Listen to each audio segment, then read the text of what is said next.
Welcome everybody to episode 12 of Money, Life and Gags with Mark and Harry. So, morning, Harry. How you going? Good morning, Mark. How are you? Really good, mate. Really good. We're trying a new format today. So we're in two different locations. We've been in the same one. So what could go wrong?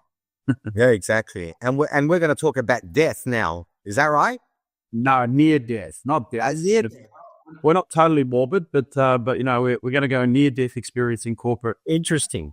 Corporate world. And I've done a little bit of research over the weekend and come up with a few scenarios, and it'll be good just to discuss how they went about it and what they did. But these are sort of household names that most people would know, and they had near death experiences at a corporate level. And what they did, and four very different examples of how you tackle it, because every business is different. There's no perfect formula that covers every business. So probably the first one I'll talk about is Marvel Studios, and you're familiar.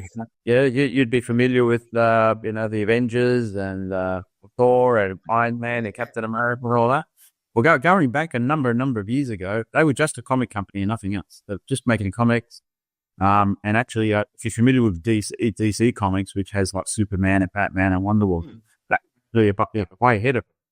Well, we grew up with those super heroes. So if you remember, after primary school, for Channel 9 or Channel 7, it was Batman and Superman. Yeah. Good old days. I can remember those two. But back then, they reached way back in the day, they reached a real pivotal point in their life cycle where the market moved ahead and people weren't buying comics as much. And so it was more of a cult following, not a mass following. And they got to the brinks of bankruptcy on the back of popularity of comics, Really? Changing. And so they had to make quick decisions and how are they going to survive and not lose all these great characters that had been built up over a period of time. And so they made two key changes, but the one that got them going is they had a whole bunch of characters. You've seen through the Marvel movies, all the characters that they had. So they selected a couple, and they actually sold the license rights to them and to companies like Sony and New Line Cinema and these, movie companies. Or those Were they forced to sell? They didn't sell. They sold the licensing rights. Yeah. Did they have to do a licensing agreement because of revenue purposes? Just to survive, they had to do it. Okay. So they got that. Yeah, absolutely. And so, because they were on the brink of death, and so if they didn't do something, it was going to go to administration, bankruptcy. So they licensed Blade. I don't know if you remember the Blade movie, Wesley Snipes. They licensed Spider-Man, and there's been many characters, many iterations of Spider-Man. And so that got them going. And so those movies were really successful for the companies that licensed those characters. And so on the back of that success, Marvel did two things. Number one, it gave them an opportunity to get some cash injections, and Merrill's backed them. I think I got the right, bank, Merrill Lynch, that backed them to the tune of, I think it's about $500 million or something. And that enabled them to start making their own movies. And their first one was Iron Man for Robert Downey Jr. And so on the back of that was a raving success. I can't remember the ticket sales, but it was obviously a late premium type ticket sales system, a raving success. So massive return for the investors, and that became the impetus of what we know today as the Marvel Cinematic Universe, the MCU. And they just made movies after movies. They're probably saturating it a little bit over the last 24 months. But before that, leading into Avengers Endgame, it was it's just so popular. And then the other thing they did is they vertically integrated. As they started having this success, then they created their own vertical integration and bought assets so they can manufacture their own merchandising materials, their figurines, all that, which is a huge business. Yeah. And then it got taken over by Disney. And so the full turnaround strategy on the back of, on the brink of bankruptcy, turned it around. And that's all because of the licensing agreement between themselves and Sony, just to enable them to get some cash in the door. Yeah. And it wasn't a huge amount of cash up front. I think it was more tailored to success, but the success of the movies meant they got really good money coming through, which became the impetus for the business model. But right. I think, if I think about one of the key learnings of that one is if you're on the bank from bankruptcy, what are your assets that you can monetize? to avoid bankruptcy, and they could have sold the characters themselves, all the IP, but they didn't sell the IP; they licensed the IP, and I think that's. Do you want to explain for our audience, like, what is licensing?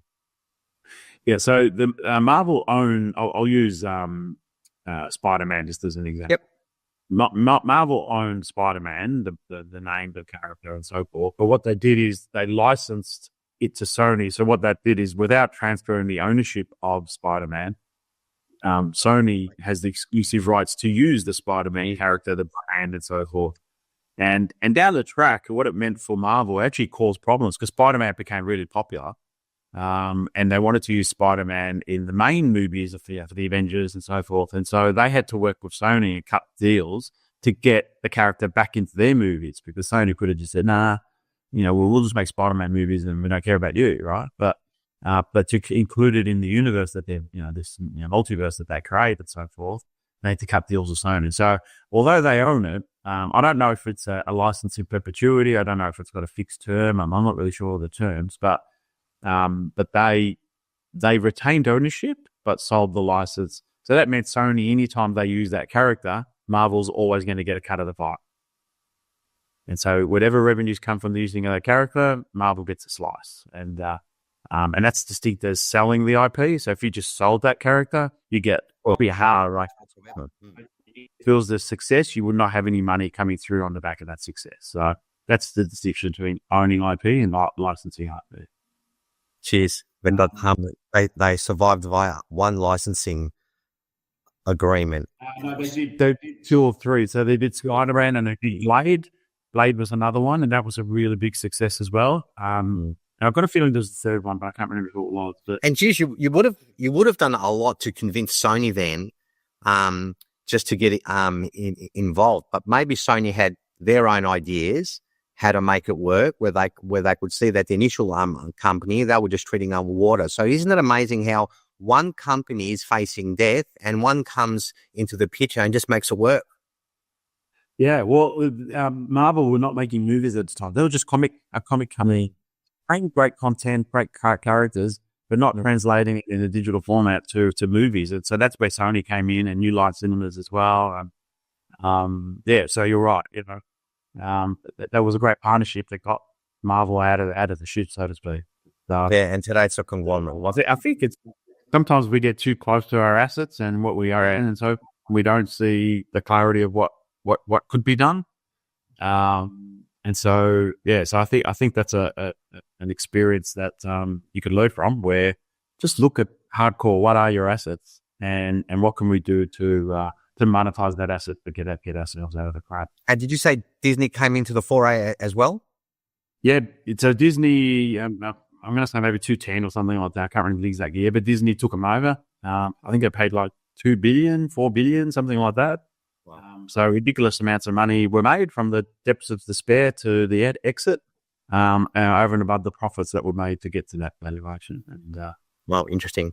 A great success story. What's the next one?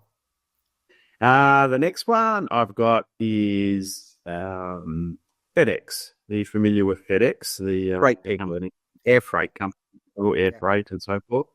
So this is a really interesting story. This is literally the rolling of the dice story. So FedEx guy went to university, came up with this idea about emergency or really express freight overnight, and it was uncommon back then. It was more slower snail type mail service back then, and so he built this concept, got some funding for it, but hit the wall on the back. I think it was around would have been early 1970s.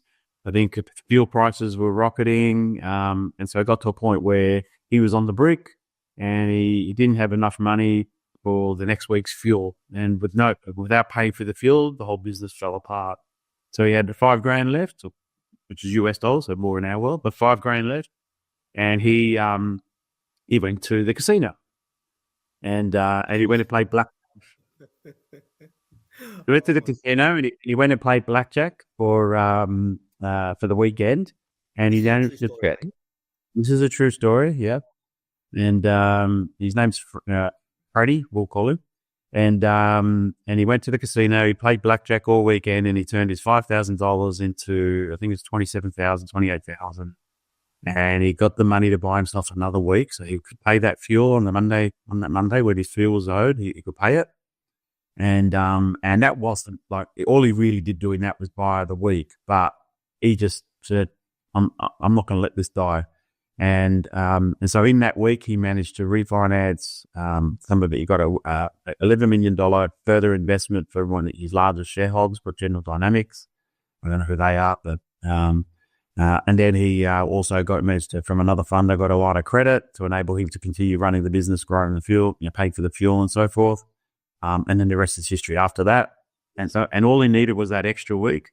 And rather than just say, I'm bold, he was relentless. Some would say he was a bit reckless, using the last 5 to gamble. You're not suggesting to our audience that they should go to the casino if they're in a death experience. No, not suggesting that at all. No, but it does show, and even though, like, I think most people, if they're going to a casino to try and save their company, would probably go to the roulette table and go red and black and try and just double immediately. But he must have had a skill set in blackjack and so forth, and so he actually backed himself. He was quite methodical. He spent 2 days at a casino playing blackjack. So there's a lot of hands you've got to get through that. So he would have had his ups and downs through that journey. And then he cut at the exact time that he had the money to cover his next week's fuel. And so he was very methodical about it. It wasn't like, even though he used gambling as a format to try and save his company, he wasn't reckless in his gambling. He was not quite methodical in his gambling. So there's a difference there. And today, FedEx is massive. Yeah, never look back. And so those companies that backed him in the early days, I don't know if they're still there or not, but they would have made a handsome amount of money. But that's he was down to his last $5,000. So, and $5,000 then, let me think about it. We're talking 1973? Yeah, around 73. Yeah. The company went public in 78. 78. So $5,000 US. Was that a lot of money in the early 70s? Well, yeah, it was. Compared to now, yeah. Well, yeah. Yeah, you probably was. Yeah, what would he 3 years old? You tell me. Yeah.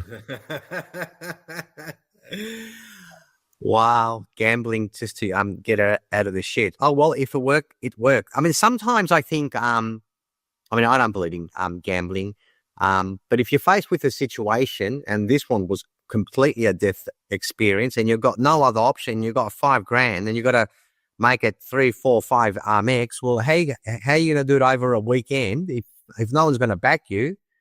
He obviously went to the casino and tried his luck, because that's all it was.